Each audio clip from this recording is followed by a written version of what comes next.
Bismillahirrahmanirrahim. Ini saya singkat saja, ini pakai metodenya Kiai, jadi tidak usah pakai metodologi dokter nanti ruwet kata Pak itu kata Gus Nazif.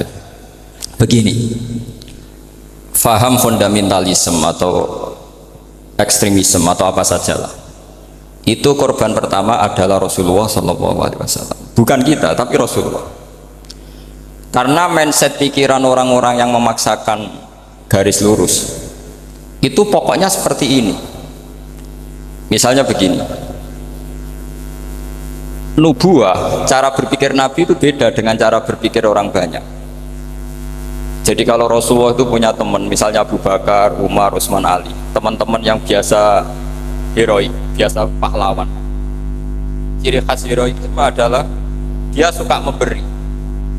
Itu kalau Nabi dapat ghanimah itu tidak dikasih. Karena cara berpikir Nabi, orang yang biasa baik, biasa memberi, biasa pahlawan, biasa patriotis. Kalau biasa dikasih ini jadi pasien. Masa biasa jadi pahlawan, sekarang jadi apa? Pasien. Ini pikiran Nabi. Tapi pikiran orang-orang Khawarij beda. I'dil ya Muhammad. Muhammad, kamu itu harus adil. Bagaimana mungkin kita-kita ini yang lama ikut perang? Kemudian yang mendapat bagian banyak ini orang yang baru bergabung sama Islam. Nabi masih rileks, masih jawabnya ada emosi, masih rileks. Wa may ya'dilu di dalam adil. Kalau saya ada adil, lalu siapa yang paling adil? Umar tidak serantan cara Jawa itu, emosi sekali. Khalid bin Walid, dan ya Rasulullah adrikumullah, saya kasih izin atau biarkan saya membunuh orang itu. Tapi apa kata Rasulullah? Jangan, nanti saya dikira membunuh sahabat saya sendiri. Rata-rata syarikul hadis mengatakan itu namanya Dhul Khuwaisir. Artinya begini, ketika Anda berpikir bahwa adil adalah pembagian secara rata, Anda akan menabrak pikiran nubuwah. Dan itu korbannya adalah Rasulullah Muhammad SAW. Ternyata terusannya cerita seperti ini. Ini biar sampai tahu sejarah fundamentalisme atau ekstremisme. Orang-orang kayak saya sebut contoh ya, karena saya punya tradisi ahli hadis. Ketika beberapa orang dikasih Rasulullah, ada yang dikasih kambing sampai 100, sampai unta 100, sampai ada yang dikasih abenan jabatan, itu pernah dihitung sekitar 4.000. Sementara sahabat-sahabat muhajirin gak dikasih apa-apa, orang Ansor juga gak dikasih. Setelah mereka dikasih, ya pulang, sudah dapat ya pulang. Ketika Nabi digugat, itu peristiwa Hunain juga beberapa kali dialami Nabi. Apa kata Rasulullah? Ama tardona ayarji'an nasu bisyati wal ba'ir wa tarji'una antum bi Rasulillah sallallahu alaihi wasallam ila rifati. Orang Jawa ngeten, lihat, mereka ketemu saya ini Nabi, saya ini Rasulullah, tapi mereka minta saya itu kambing. Setelah saya kasih kambing, ya mereka pulang. Bayangkan kalian orang Ansor, kamu pulang itu membawa saya. Enak mana? Untung mana? Bawa kambing sama bawa Rasulullah. Baru orang Ansor nangis. Rodina ya Rasulullah, rodina. Akhirnya Rasulullah ikut pulang. Orang Ansor ke Medina. Orang-orang Bedui Mekah yang baru Islam gak ngurusi Rasulullah, sementara untuk wedus pulang. Saman milih jadi orang Bedui apa orang Ansor? Ansor. Sekarang ya seperti itu. Kamu biasa heroik, biasa ngasih kiai kamu, ngasih hadiah kamu, biasa ngasih ibu kamu uang. Ternyata ibu kamu setelah kamu kasih uang, dikasihkan adik kamu atau kakak kamu yang nggak pernah kerja, terus kamu marah-marah, ini tidak adil. Saya yang memberi nggak dikasih, ini yang nggak kerja dikasih terus. Loh, kamu biasa jadi pahlawan kok turun kelas menjadi apa? Pasien. Kamu milih jadi pahlawan apa pasien? Pahlawan. Jadi sebetulnya faham-faham ekstremis ini dari kegoblokan, berpikir nubuwah sehingga tidak punya rasa ibadah. Lah ini yang menjadi orang-orang ekstrem. Jadi korban pertama ekstremitas itu bukan sahabat tapi Rasulullah SAW, yaitu Nabi dibilangin oleh mereka, i'dil ya Muhammad, kamu kalau bagi harus adil. Pikiran mereka kalau adil sama rata sama. Jadi kalau pakai pikiran itu, saya minum di sini itu haram, mau nggak ikut bikin kok minum. Enak tamu, teko-teko mangan, sing masak kangelan urung mangan. Itu jadi edan bareng gitu. Itu sama seperti kasusnya Bahram Al-Majusi itu. Dia itu seorang raja kaya, punya anak cantik. Dipikir-pikir, anakku ayu dirabek nang liya rugi, sing gedhekno aku sing rumah aku dirabi wong liya. Maka dia berpikir mau dinikahi sendiri. Karena tadi melihat Mas Nadif kayak orang Kenya tadi, apa Nigeria. Malah gak layak itu maksudnya orang. Ini Mas Nadif ini termasuk harus mendukung gerakan tidak ekstrim. Nyawanya masih itu karena barokahnya beliau agak-agak gitu. Tapi nggak sampai liberal ya, agak-agak pokoknya itu. Karena ketika ada gerakan ekstrim di Mesir, itu termasuk dia DPO. Ternyata setelah ada intelijen, beliau pas buka itu nggak makan dulu tapi rokok dulu. Wah, ini mesti orang sekuler, nggak ekstrim. Akhirnya nyawanya sampai sekarang itu barokahnya rokok pas iftar itu pas.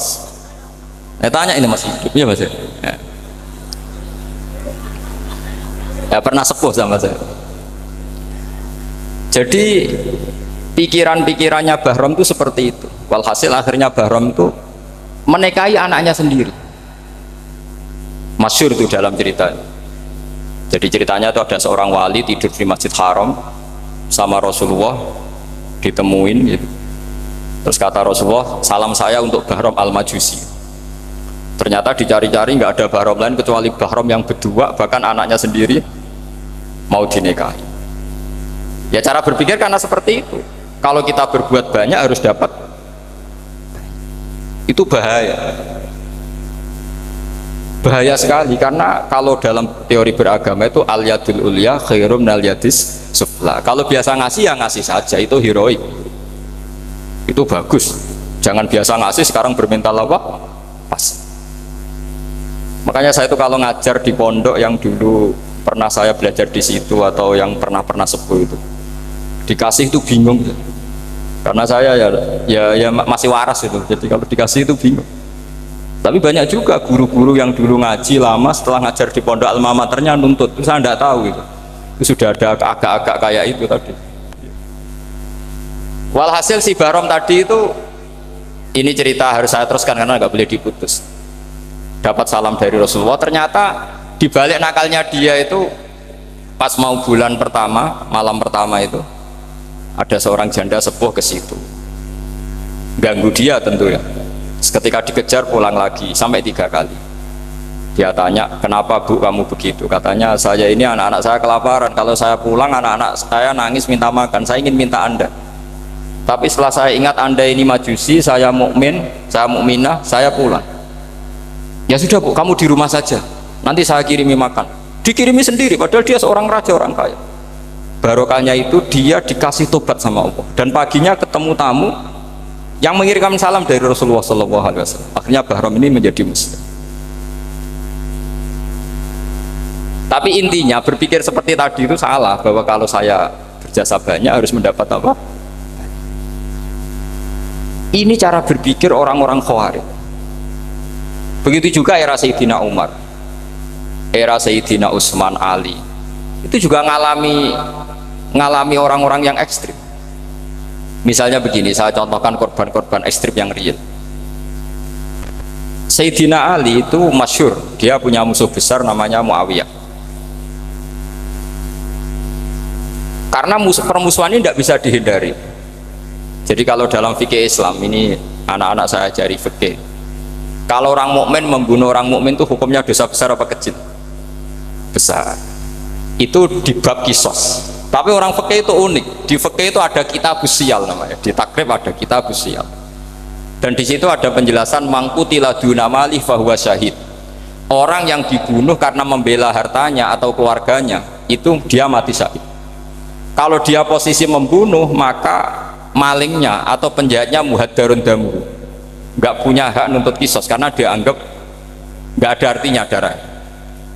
Nah sekarang begini, suatu saat ada garong ke rumah Anda, ingin membunuh Anda karena ingin mengambil harta Anda. Anda ingin ingat status mukminnya atau status garongnya. Terus kamu mau dibunuh diam aja, saya tidak mau membunuh orang apa. mukmin atau membunuh orang muslim.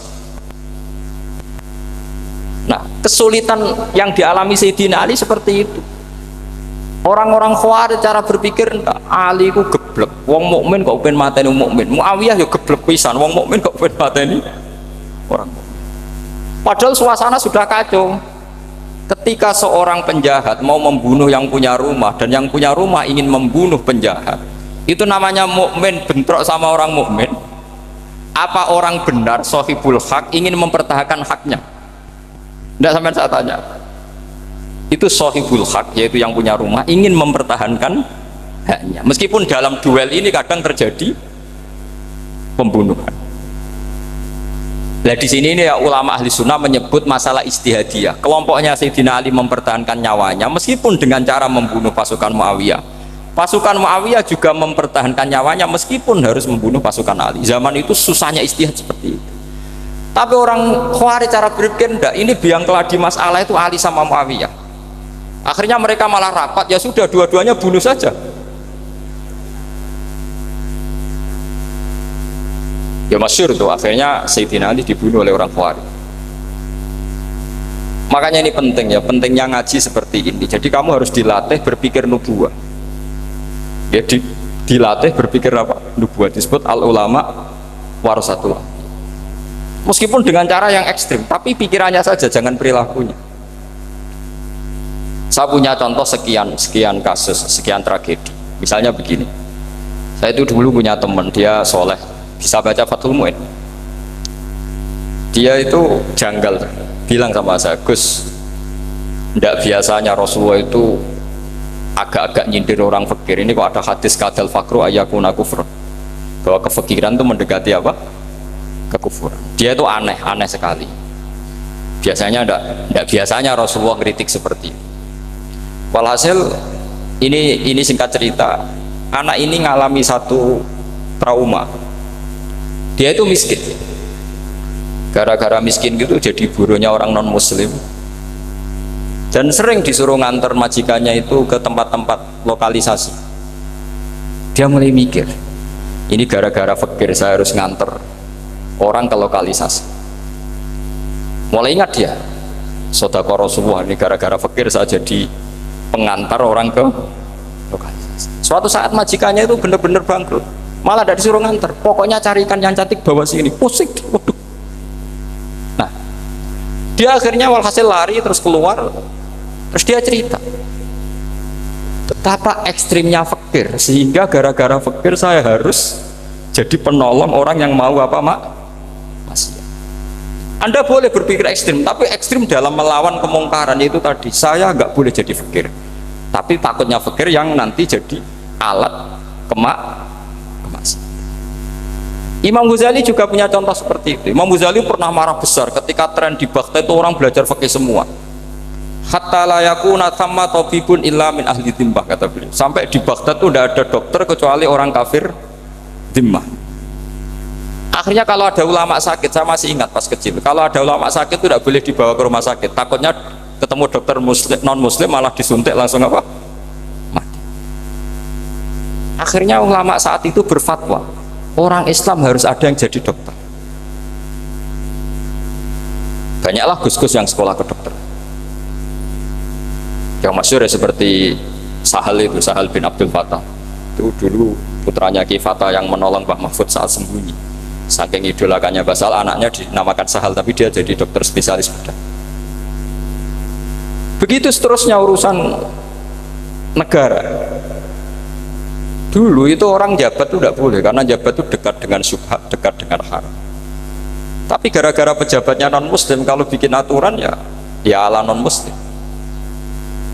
Ulama akhirnya sadar, andikan kita yang jabat pasti tidak seperti itu.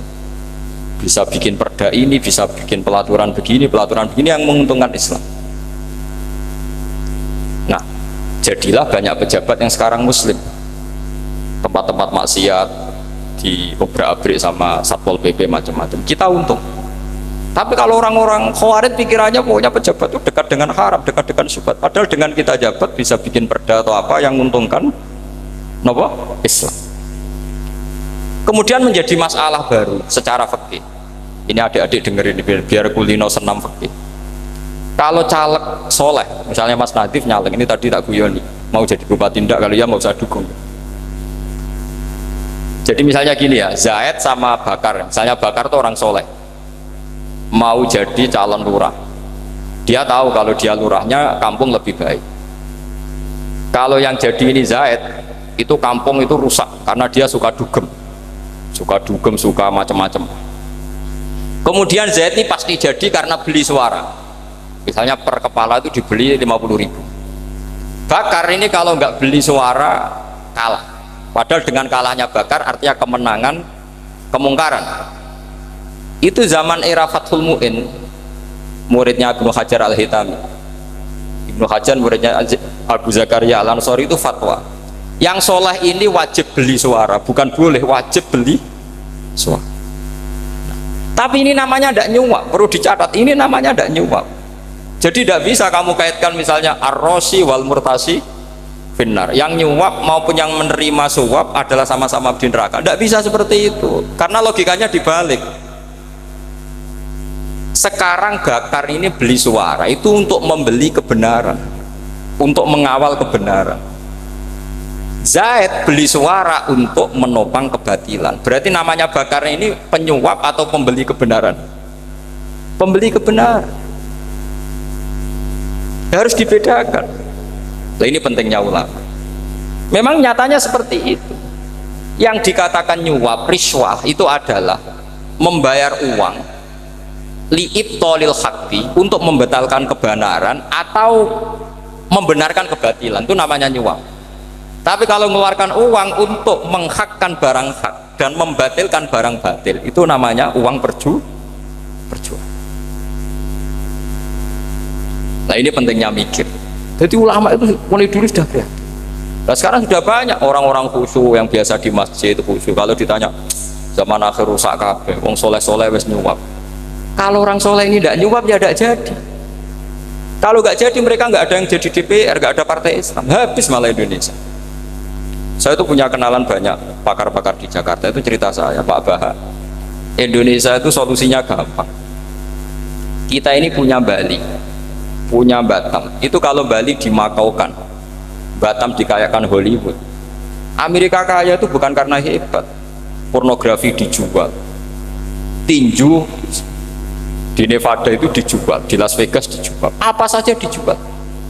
Kok tidak kaya itu gimana? Sementara Indonesia mau aur-auran gitu, sungkan partai Islam. Sebenarnya Indonesia gampang, kalau ingin kaya Bali itu dikayakan Hollywood atau dikalahkan Makau jadi kota judi, Batam dijadikan kayak Las Vegas. Itu transaksinya pasti triliunan. Orang gamane wong muda dijual, judi dijual, orang tinju dijual. Tapi gara-gara ada partai Islam, nyari rumus solusi ekonomi itu yang tidak seperti itu, akhirnya kangelan, ya, akhirnya rapati suke. Tapi barokah, tetap barokah partai apa? Yang menangnya caleg-calegnya rata-rata ya beli. Kalau tidak beli habis. Saya bukan menghalalkan nyuap, enggak. Kalau nyuap tetap haram ila yaumil qiyamah. Tapi kalau suratul masalah seperti ini kamu mengatakan suap, itu beda. Ini suratul masalah yang tidak ada kaitannya dengan suap. Asal lawannya batil ya. Kecuali lawannya sama-sama hak. Dua calon di kampung itu soleh sama soleh. Ini yang soleh bayar nggak boleh, karena siapapun yang jadi soleh itu nggak boleh. Makanya kalau cari musuh yang dolim biar halal ya. Iya, saya pernah ditanya seorang dosen, Gus, saya ini kalau baca sejarah perang Badar atau perang Uhud, yang saya tidak nerima itu satu, kenapa setiap ghanimah harta orang kafir dan istrinya orang kafir kok disita orang Islam, dan yang perempuan jadi amat kemudian juga digauli orang Islam, yang hartanya orang kafir juga jadi asetnya orang Islam, kok kayak garong. Dia tanya seperti itu sama saya, terus saya jawab, kalau sampean ada garong dan kemudian bawa senpi, senjata api, kemudian garong Anda, penjahat Anda lumpuhkan, ya senpi itu harus Anda kembalikan. Monggo penjahat ini kagungan jenengan beto wangsul, karena ada milik Anda, harus dikembalikan. Wah, tidak bisa Bapak, kalau saya kembalikan pasti dipakai jahat lagi, dipakai kriminal lagi. Ya sama, kalau asetnya orang kafir dikembalikan ke orang kafir akan menjadi aset kekafiran lagi untuk menghancurkan kita. Nah perempuan juga sama. Perempuan itu alat produksi. Jika perempuan tadi dikembalikan ke orang kafir, maka kamu menolong populasi orang kafir. Ya seperti itu. Paham? Makanya disita dalam perang loh ya, tapi dalam perang yang legal. Nah itulah kenapa amat halal. Makanya di Quran itu illa ala azwajihim aw ma malakat aymah. Paling enggak itu masih ada ulama atau pemikir atau ustadz siapa saja yang bisa memahami logika apa? Islam. Nanti kalau ulama ini sudah meninggal, orang akan mencibir Islam dengan cara mengatakan Islam itu jahat, yaitu menyita hartanya orang kafir dan istrinya orang kafir setiap kali terjadi perang. Karena pemikiran ini pasti sama-sama kutubnya sama-sama ekstrim. Nah ini penting saya katakan. Makanya masyhur itu perdebatan Sayyidina Ali dan Muawiyah ini. Ini saya kutip sedikit. Ini ya sama-sama berpikir ekstrim, tapi ekstrim yang baik. Walhasil dalam satu kerja bakti di Masjid Kuba itu ada sahabat namanya Ammar. Ini di depan umum, ini penting. Kalau dalam ilmu hadis di depan umum ini penting karena nanti menjadi mutawatir. Beda dengan hadis yang Nabi ngendikan sama 1-2 sahabat, namanya hadis ahadi. Di depan umum Nabi guyon gini sama Ammar, ya Ammar waihak taktuluka alfiatul baghiyah. Ammar, kamu ini nasib kamu itu agak sial. Karena nanti yang membunuh kamu itu kelompok yang tidak benar. Alfiatul baghiyah itu kelompok yang tidak benar. Itu disaksikan sekian sahabat. Walhasil suatu saat Ammar ini ikut perang dan ikut pasukannya Ali dan terbunuh oleh pasukannya Muawiyah. Seneng Ali. Walhasil Ammar ditemuin sama Ali. Ya Muawiyah, al-ana dhuhara bi anna fi'ati haqqun wa fi'ataka baghiyah. Sekarang kelihatan siapa yang benar. Saya yang benar, kamu yang salah. Kenapa? Karena Ammar kelompokku dan terbunuh oleh kelompok kamu. Padahal kata Rasulullah yang membunuh Ammar adalah kelompok yang salah. Tapi Muawiyah pintar sekali, dia jawabnya gini, laula kama kutila Ammar. Ammar terbunuh karena bela-belain kamu. Kalau kamu tidak nyuruh dia perang juga gak terbunuh kan. Jadi kamu ikut andil terbunuhnya siapa? Ammar. Tapi apa kata Sayyidina Ali? Idzan qatala Rasulullah Hamzah. Kalau teori itu Anda pakai, Rasulullah pun membunuh Hamzah. Sekarang Hamzah perang karena suruhan siapa? Rasulullah. Yang membunuh Hamzah siapa? Wahsy. Kalau teori itu Anda pakai, berarti Rasulullah pun membunuh Hamzah. Terus fasa kata Muawiyah, Muawiyah diam. Jadi fikih pun tuh diputuskan lewat pikiran ekstrim, tapi bukan ekstrim yang merugikan orang lain. Ya, kalau merugikan orang lain namanya sudah la darara wa la dirar, dia menyalahi aturan itu. Makanya saya pernah ngaji di sini dulu ketika tahun kemarin. Fikih-fikih Islam itu punya rumus, itu ya gara-gara pikiran ekstrim sebetulnya. Saya pernah nyontohkan adalah orang tuh kalau sholat jenazah itu mayatnya di depan, itu ulama fikih tidak ada yang punya alasan, mau hanya bilang gini, hakadha wajadna salafan wa khulafan, mulai dulu kalau nyolati mayat ya jenazahnya di depan, ya hanya gitu saja, tidak punya alasan. Makanya ulama lain mengatakan tidak apa-apa jenazah di belakang, yang sholat di depan. Kenapa? Fa innaha laysat bimanzilatil imam. Memangnya jenazah imam kok harus di depan? Itu ya tidak ada yang bisa bantah. Bagaimana mungkin harus di depan? Oh enggak, imam kok harus. Yang harus di depan itu imam. Jenazah itu imam apa enggak? Enggak. Terus alasan kedua, sholat ghaib. Kalau ada orang mati di Surabaya, Mas Nadib di sini, sholat ghaib boleh enggak? Boleh. Jenazahnya di depan apa belakang? Di belakang kan? Berarti harus enggak jenazah di depan? Ya dia mau ngakeh yang jelas kalau itu. Lah ini contoh-contoh kecil. Nah orang Khawarij itu orang yang paling tidak mau menerima otak-atik seperti itu. Akhirnya jadi goblok bareng tadi. Ya makanya Rasulullah pun jadi korbannya Khawarij. Muhammad, kamu harus adil. Karena pikiran mereka adil itu yang memberi banyak ya dapat banyak. Kalau pikiran nubuah tidak seperti itu. Kalau yang biasa memberi, biasa heroik, biasa baik ya biar tetap biasa memberi. Jangan dilatih jadi apa? Fasih. Ini mungkin adik-adik juga agak keberatan, tapi harus dilatih. Makanya saya itu jadi kiai itu ya mulai kecil anaknya kiai, putu kiai, saya itu ya mulang tuh senang. Saya tidak pernah terlintas dikasih santri atau dihormati ya enggak. Mungkin sampai mati agak terlintas. Ya pikiran saya sederhana. Biasa mulang pahlawan malah sekarang pasien itu malah kayak cemen, kayak turun kelas gitu. Jadi saya terus ya enggak kepikiran sama sekali. Loh kalau saya minta sama Allah karena itu atasan saya. Makanya ada ulama yang ekstrim gini, ini kisah nyata. Ada ulama alim datang ke seorang raja, rajanya ini soleh padahal. Ternyata pas raja itu berdoa, ya Allah saya kasih ini kasih ini. Padahal ulama tadi itu mau mengajukan proposal, mau minta apa gitu. Terus dia pulang, ketika ditanya, Pak Kiai kenapa pulang? Ternyata raja itu minta zat yang sama yang saya mintai. Kalau raja saja masih minta, ngapain saya minta raja? Saya akan minta zat yang dimintai raja. Terus pulang dia. Wah itu ya pikiran ekstrim, tapi bagus ekstrimnya. Saya akan minta zat yang dimintai raja. Kalau sampean kan enggak, uteke saya les, sholat dinteni, tetap jalo. Oh kok orang mikir seperti itu? Mang salah didik, salah itu tadi. Nah, ini harus dilatih. Masyhur itu ketika Nabi pas Fathu Makkah itu, orang-orang Ansor komentari Nabi gini, ketika Nabi sangat happy di Mekah, sangat enjoy di Mekah, kata orang-orang Ansor, amar rojul fa'adroka durok fatun fi ahli wa ulfatun fi asyiroti.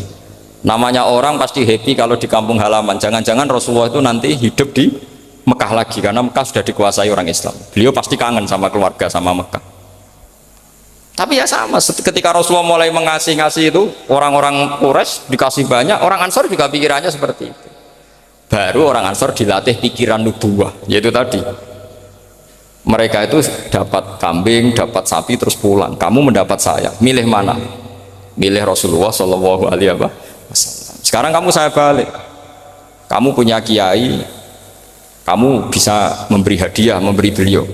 Suatu saat kiai anda ini kaya raya, terus sering ngasih orang-orang yang nggak pernah berjasa, kamu nggak pernah dikasih.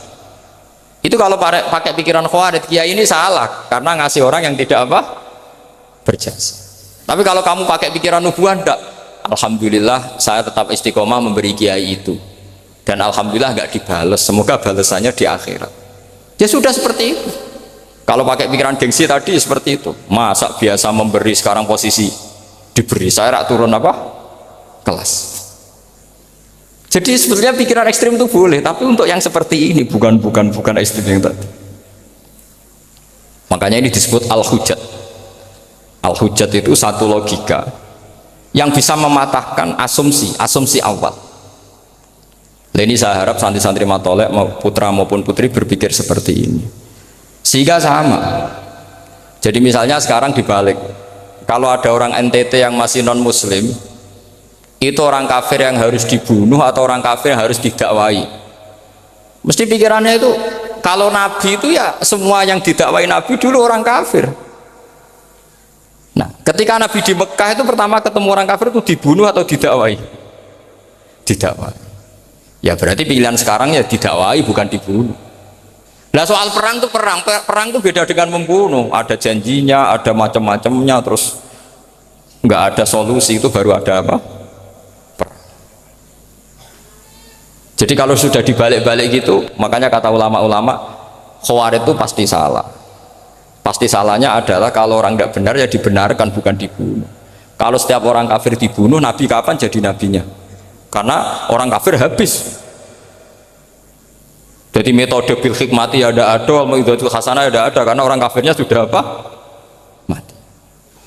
Terus pertanyaan kedua, kalau Nabi harus ekstrim, ngapain yang ngawal Jibril? Halnya Israel lebih efektif.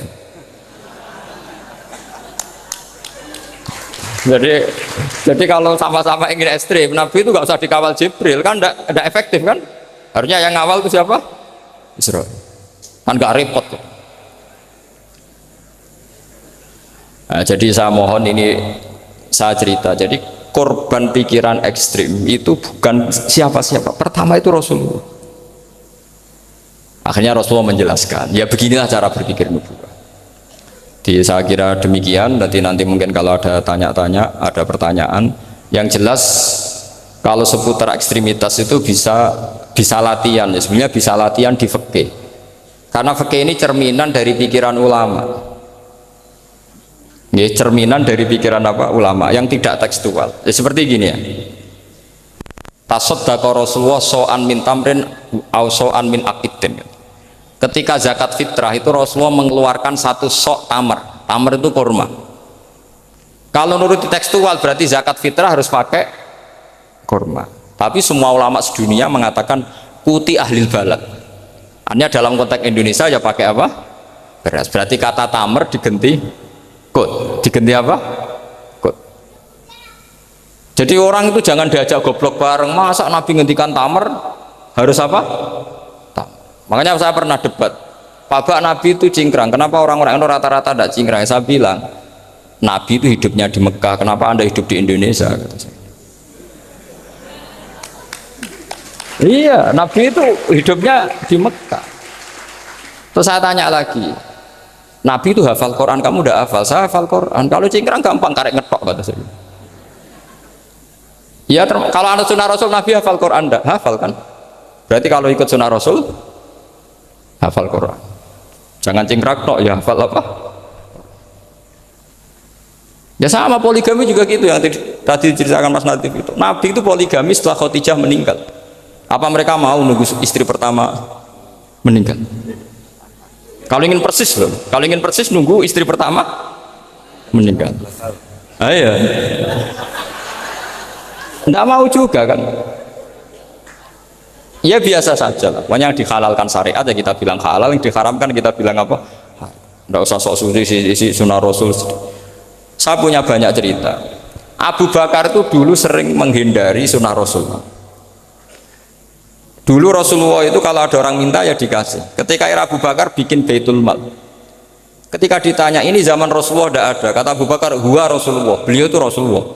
Mau nggak di-manage ya negara tertib. Umar bikin pasukan. Pasukan itu diangkat negara. Kalau dulu zaman Nabi yang ikut perang bahaya, yang tidak perang namanya munafik. Era Umar tidak, militer itu ditunjuk. Ya digaji pakai Diwanul Murtaziko. Ketika ditanya kenapa tidak kayak Rasulullah, huwa Rasulullah. Mau tidak tertib pun tetap negara stabil karena ada karismanya. Jadi kadang-kadang dalam banyak hal itu kita malah tidak boleh persis Rasulullah karena kadang banyak khususiyah. Yaitu contoh yang paling masyhur di fikih ya kayak Nabi itu nikah 9 itu khususiyah. Dalam strategi juga sama.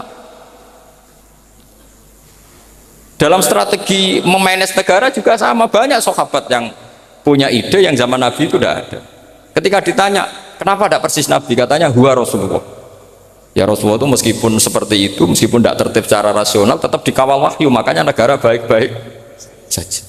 Kalau saya ini hanya Abu Bakar, kalau tidak ya repot. Umar ya sama, bikin Diwanul Murtazika. Utsman juga sama, di-manage negara. Sayyidina Ali juga di-manage. Kalau Nabi tidak. Tapi tidak apa-apa, karena ada karisma. Sama tak cerita nih, masalah zakat yang masyhur. Orang paling bakhil sekalipun, paling kikir sekalipun itu zaman Rasulullah bayar zakat. Karena pikirannya setelah zakat dikasihkan, Rasulullah mendoakan. Khudh min amwalihim shadaqatan tutahhiruhum wa tuzakkihim biha wa sholli alaihim inna sholataka sakanul lahum. Era Abu Bakar enggak. Sorry ya Abu Bakar, dulu kita zakat sama Rasulullah karena didoakan beliau. Kamu hanya Abu Bakar, saya tidak mau zakat. Ya sama lah seperti orang dipimpin ulama-ulama karismatik, orang dipimpin Badola itu tidak usah metai, santri sudah nurut. Dipimpin Mas Nazif gak bikin pelaturan, habis pondok. Kalau tidak ngancam gak gini, ditakzir gak gini, habis. Zaman Badola dehem tok santri wedi. Mas Nazif dehem enggak. Nah, makanya Rasulullah itu tidak banyak bikin pelaturan. Rasulullah itu kalau mau perang itu hanya bilang sahabat, saya besok ditantang Abu Sufyan di sini. Saya mau perang. Oh itu sahabat ikut semua. Orang melihat wajahnya, melihat karismanya sudah tertarik ingin menyelamatkan beliau. Kita tidak akan ridho Rasulullah keluar sendiri.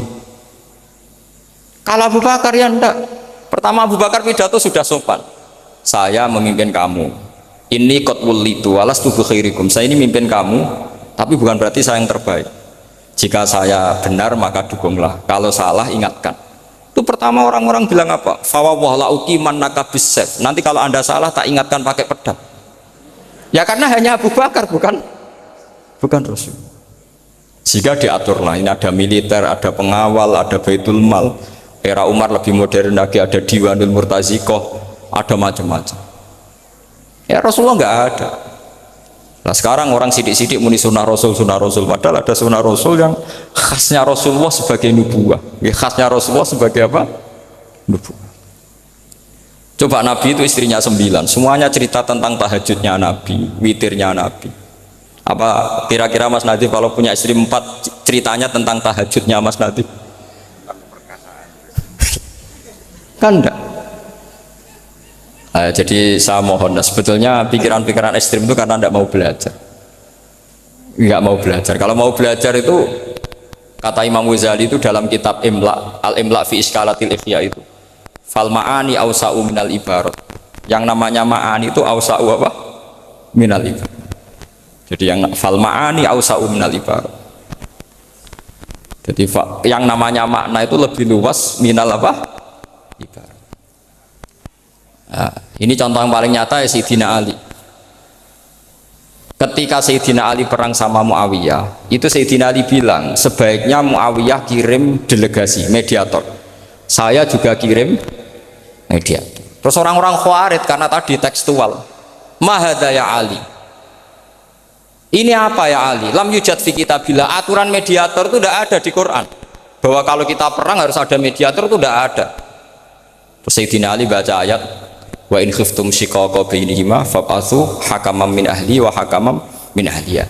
Jika lelaki dan perempuan suami istri terjadi shiqaq, terjadi konflik, maka suami kirim satu mediator, yang pihak perempuan juga kirim mediator. Terus Sayyidina Ali ngendikan wa amru Muhammad a'dhamu min amri rajulin wa imra'atin. Urusan umat Muhammad lebih serius ketimbang urusan hanya sekedar suami dan istri. Maka kita butuh hakam, butuh mediator. Baru 4.000 orang Khawarij tobat mengikuti pikirannya Sayyidina Ali yang tidak tekstual. Sama seperti zaman Rasulullah. Ketika Rasulullah mau perang Badar, saya ini mau perang Badar kata Rasulullah. Musuh saya itu 1.000 lebih. Kalian hanya 313. Apa kita teruskan? Itu sahabat langsung bilang gini, saya itu hafal teksnya. Idzan lanaqulu laka kama qalat banu Israil fathab anta wa rabbuka faqatila inna hahuna qa'idun walakin idhab anta faqatila inna ma'akum muqatilun. Ini kelihatan sekali bahwa para sahabat sudah ada tekstual. Orang-orang Bani Israel ketika melihat Musa katanya sakti dan orang dekat Allah, itu cara berpikir orang Bani Israel gini. Walhasil ada perintah supaya Musa itu merangi kaum Jabarin.